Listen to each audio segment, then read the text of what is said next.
BPSC परीक्षा में बहुत बड़ा खुलासा हुआ है। बीपीएससी शिक्षक परीक्षा की जब अधिसूचना निकाली गई थी तो उस समय स्पष्ट किया गया था कि केवल 1 से 5 वाले शिक्षक के लिए ही डोमिसाइल लागू रहेगा, जबकि 9, 10 एवं 11 वाले जो शिक्षक बनेंगे उनके लिए डोमिसाइल लागू नहीं रहेगा।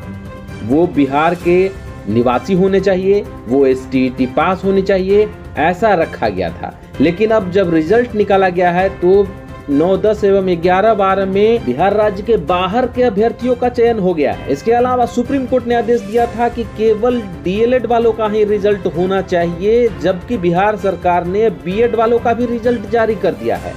आइए दिखाते हैं क्या है पूरा मामला। अपना बिहार में आपका स्वागत में राहुल ओझा आपके साथ। पटना से बड़ी खबर है, जहां शिक्षक अभ्यर्थियों की चेतावनी देखने को मिली है। अभ्यर्थियों ने आंदोलन की चेतावनी दी है। शिक्षक बहाली रिजल्ट में गड़बड़ी का आरोप अभ्यर्थी लगा रहे हैं। उच्च माध्यमिक के कंप्यूटर साइंस में सबसे ज्यादा गड़बड़ी की बात कही जा रही है। अभ्यर्थियों ने फर्जी अभ्यर्थियों की सूची जारी की है। के पाठक और आयोग के अध्यक्ष को सूची भेज दी गई है। STET और BTech की डिग्री पर भी शिक्षा विभाग का बहुत बड़ा दावा फेल हो गया है। पटना से ये बड़ी खबर आपको बता रहे हैं, जहां पर BPSC और शिक्षा विभाग के दावे फेल होते नजर आ रहे हैं। 10वीं नंबर को रिजल्ट की कॉपी इस वक्त आपकी टीवी स्क्रीन पर दिखा रहे हैं। देखिए, चित्रंजन नाम के इस अभ्यर्थी जो दूसरे प्रदेश यानी कि उत्तर प्रदेश से आते हैं, यूपी से आते हैं, उनका रिजल्ट जारी किया गया है।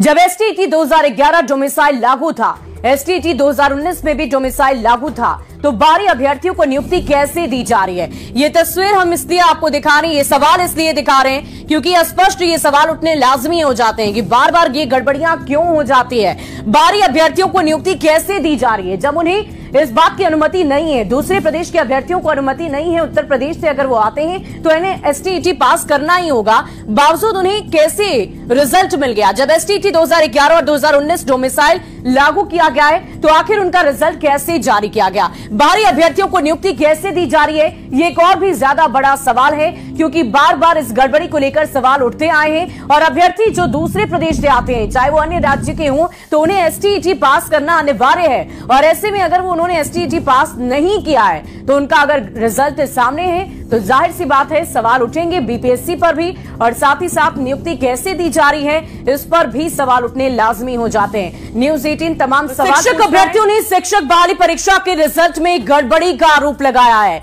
शिक्षक अभ्यर्थियों ने आयोग से संशोधित रिजल्ट और वेटिंग लिस्ट जारी करने की मांग कर दी है और धमकी दी है कि मांग अगर नहीं पूरी की गई तो वो लोग सड़क पर उतरेंगे। न्यूज़ 18 के पास भी गड़बड़ी के काफी सारे सबूत मिले। सवाल ये है कि शिक्षक बहाली में गड़बड़ी पर जवाब कब तक मिलेगा?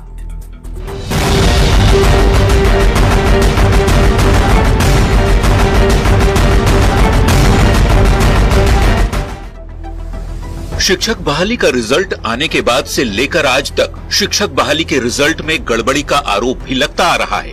एक तरफ सफल अभ्यर्थियों का डॉक्यूमेंट वेरिफिकेशन हो रहा है, साथ में काउंसलिंग भी कराई जा रही है। दूसरी ओर शिक्षक अभ्यर्थियों ने रिजल्ट में गड़बड़ी का आरोप लगाकर आंदोलन की चेतावनी दे दी है। टोटल आवेदन में 1638 ऐसे अभ्यर्थी थे जिनका आइडेंटिटी मार्केबल है, ठीक है, कुछ न कुछ उनके यहाँ दिक्कत है, लेकिन उनमें से जो हमारे नजर के सामने है वो लगभग 700 से 800 स्टूडेंट ऐसे हैं जो रिजल्ट में अपना स्थान बना लिए हैं। रिजल्ट में उनका रोल नंबर है और डिस्ट्रिक्ट भी अलॉट कर दिया गया। शिक्षक बहाली के रिजल्ट में सबसे ज्यादा गड़बड़ी के आरोप उच्च माध्यमिक के कंप्यूटर साइंस के रिजल्ट पर है। आरोप है कि पहले फर्जी कैंडिडेट का रिजल्ट दिया गया और अब डॉक्यूमेंट वेरिफिकेशन के बाद भी फर्जी कैंडिडेट का चयन हो जा रहा है। यही नहीं, STET और BTech की डिग्री पर भी सवाल उठाए जा रहे हैं। आरोप है कि STET और BTech की डिग्री नहीं लेने वालों का भी रिजल्ट निकला है। अभ्यर्थियों ने फर्जी अभ्यर्थियों की सूची जारी की है और ये सूची शिक्षा विभाग के अपर मुख्य सचिव के पाठक और BPSC के अध्यक्ष अतुल प्रसाद को भेज दी गई है। न्यूज़ 18 के पास भी लापरवाही के सबूत हैं, जिसमें पश्चिम चंपारण की एक महिला शिक्षक अभ्यर्थी रिजल्ट के बाद डॉक्यूमेंट वेरिफिकेशन में भी पकड़ी ना जा सकी। बता दें कि सुप्रीम कोर्ट के आदेश के बाद BEd अभ्यर्थियों का रिजल्ट नहीं निकलना है, लेकिन BEd की हुई महिला का पहले प्राइमरी में रिजल्ट जारी हुआ। रिजल्ट के बाद डॉक्यूमेंट वेरिफिकेशन हुआ। वेरिफिकेशन के बाद ट्रेनिंग के लिए लेटर भी थमा दिया गया और डीईओ के पत्र पर महिला अभ्यर्थी की ट्रेनिंग भी शुरू हो गई। सवाल है कि जब प्राइमरी में बीएड अभ्यर्थी का रिजल्ट जारी नहीं करना था तो फिर कैसे रिजल्ट जारी हो गया? यानी सिस्टम में कहीं खामी है। यही वजह है कि शिक्षक अभ्यर्थियों की मांग है कि फिर से संशोधित रिजल्ट और वेटिंग लिस्ट जारी की जाए। शिक्षक अभ्यर्थियों का कहना है कि मांग यदि नहीं मानी गई तो वे सड़क पर उतरेंगे। न्यूज़ 18 के लिए पटना से संजय कुमार और रजनीश कुमार की रिपोर्ट। और शिक्षक बहाली के रिजल्ट में गड़बड़ी के आरोप लगने के बाद अब बिहार की सियासत भी गर्मा गई है। बीजेपी जहां सरकार पर सवाल खड़े कर रही है, वहीं महागठबंधन बैकफुट पर नजर आ रही है। बिहार का शिक्षक बहाली घोटाला जो हुआ है, इसका जवाब कब देगी बिहार सरकार? बिहार सरकार इसको कहीं दूसरा चारा घोटाला तो नहीं बनाने में लगी है, चूंकि ये चारा घोटाला के सुप्रीमो के अंदर में ही ये विभाग भी आता है, तो कहीं राजद दूसरा चारा घोटाला करने के चक्कर में शिक्षक घोटाला बहाली तो नहीं करने जा रहा है। ये कब होगी जांच?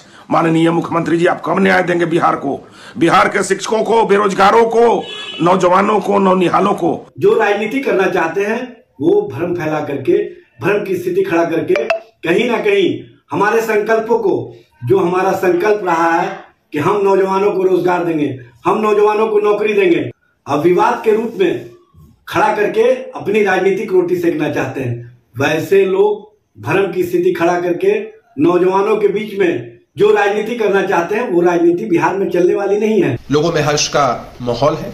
इसी बीच कुछ लोग गड़बड़ी करने की भी कोशिश करते हैं, लेकिन विभाग की पैनी नजर है, कार्रवाई सुनिश्चित की जाएगी। बहुत सारे मामले कोर्ट के भी संज्ञान में है, तो कोई ये सोचेगा कि गड़बड़ी करके शिक्षक बन जाए तो बिहार में यह संभव नहीं है। अगर शिक्षक बहाली में कहीं कोई गड़बड़ी हुई है तो तथ्यों के साथ शिकायत लेकर सामने आइए, वो कोई हो, उस पर कार्रवाई निश्चित तौर पर होगी, चाहे बीपीएससी का अधिकारी हो या शिक्षा विभाग का। लेकिन बिना तथ्यों के साथ अगर सिर्फ अफवाहों के आधार पर आप कुछ कह रहे हैं तो अफवाह फैलाने वालों पर भी कार्रवाई होगी, तय जानिए। वहीं शिक्षक नेता भी शिक्षक बहाली को लेकर सवाल खड़े कर रहे हैं। शिक्षक नेताओं का कहना है कि रिजल्ट से बिहार सरकार और बीपीएससी की छवि धूमिल हो रही है। जब पीआरटी में बीएड वालों को बाहर कर दिया गया था, तो फिर जब आपने डीएलएड का ही रिजल्ट दिया तो उसमें बीएड वाले अभ्यर्थियों का कैसे हो गया? और विभिन्न कहीं किसी जिलों में जो है बीएड वालों को औपबंधिक नियुक्ति पत्र वेरिफिकेशन के बाद दे दिया जा रहा है। वही हाल जो उच्च माध्यमिक और माध्यमिक में है कि बिना एसटीईटी किए हुए अभ्यर्थियों का रिजल्ट आ गया है, वैसे अभ्यर्थियों का रिजल्ट भी दे दिया गया है। हम बिहार सरकार और शिक्षा विभाग से मांग करते हैं, इससे छवि धूमिल हो रही है, सरकार की भी छवि धूमिल हो रही है, बीपीएससी की भी छवि धूमिल हो रही है। हम सरकार से मांग करेंगे कि वैसे लोगों को बाहर करके रिवाइज रिजल्ट जो है अविलंब बीपीएससी दे।